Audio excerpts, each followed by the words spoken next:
Okay, so this is question 7 of the GCSE sample paper, the SAMS paper, higher tier paper 2 for Edexcel. Question 7 has some easy bits, but also has some quite awkward bits. So let's get going.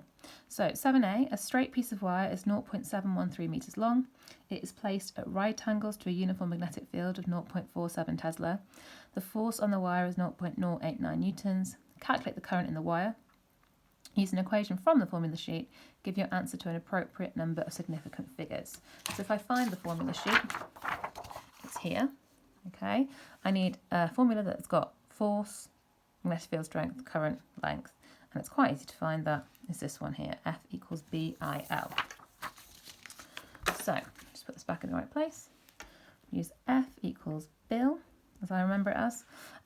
We want to know the current, so I equals force divided by BL, which is equal to 0.47 divided by B is 0, that's completely wrong, sorry. Force is 0.089. 0.089, apologies, divided by 0.47 is the field strength times the length, 0.713.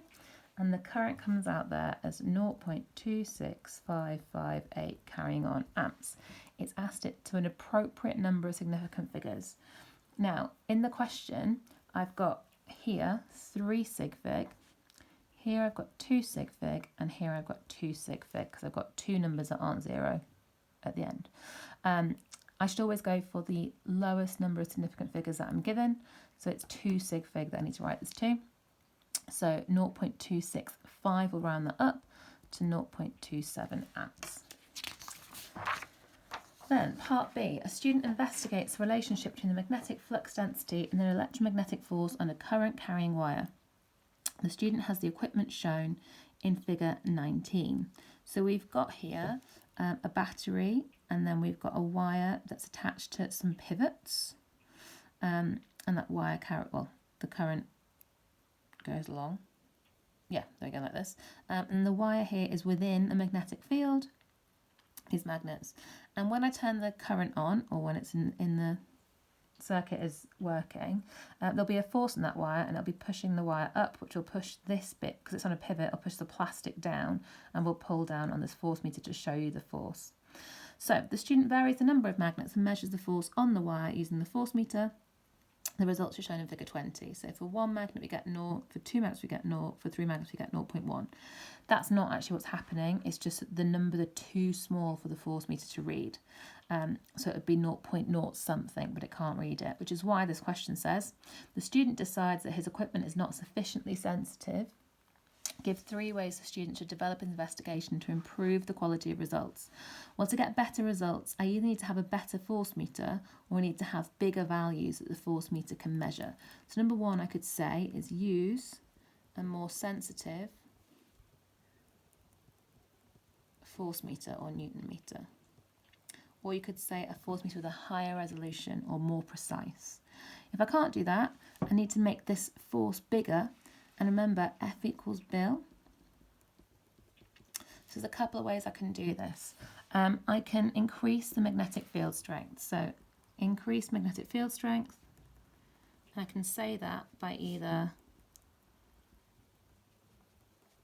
and any of these will get you the mark, use more magnets or use stronger magnets. And I could also increase the current. And to do that, to increase the current, I would increase the voltage of the battery.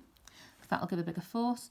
Or I could say increase the length of the wire in the magnetic field. That's the slightly harder one, so I'm going to leave that one for now. But if I made this field longer, because the length of the wire I care about is this length here. So if I made the magnets longer, I would also get a bigger force.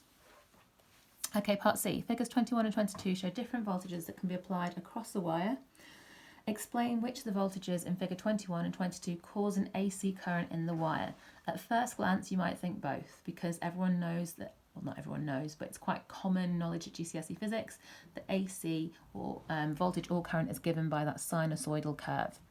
The important thing to notice here, though, is that for this one, the voltage goes from 0 to 14 to 0 to minus 14, whereas here the voltage goes from, let's say, 14 or maybe 13 down to 7.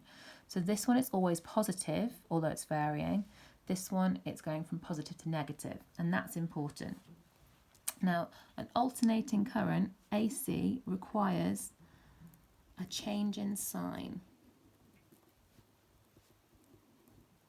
It needs to go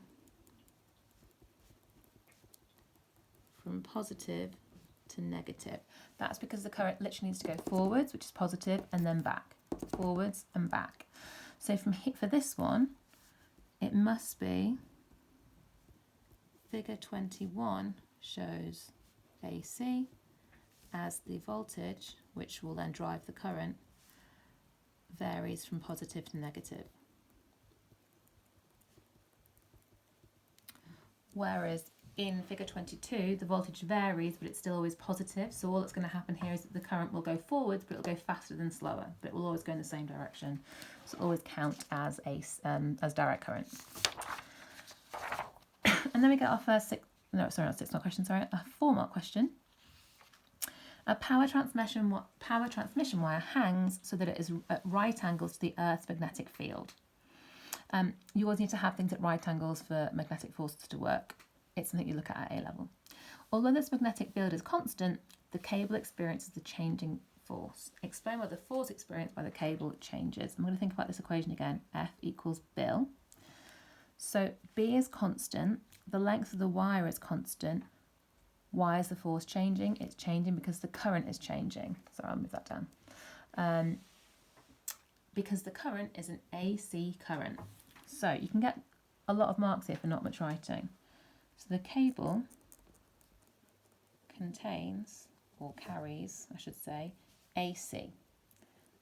Therefore, the current is changing in both magnitude and direction, causing the force to change in magnitude and direction too. And that should get you the marks according to the mark scheme. The mark scheme feels a bit laboured, but it looks like you just saying that the magnitude and direction will change, that seems to be quite important, will cause the force to change as well.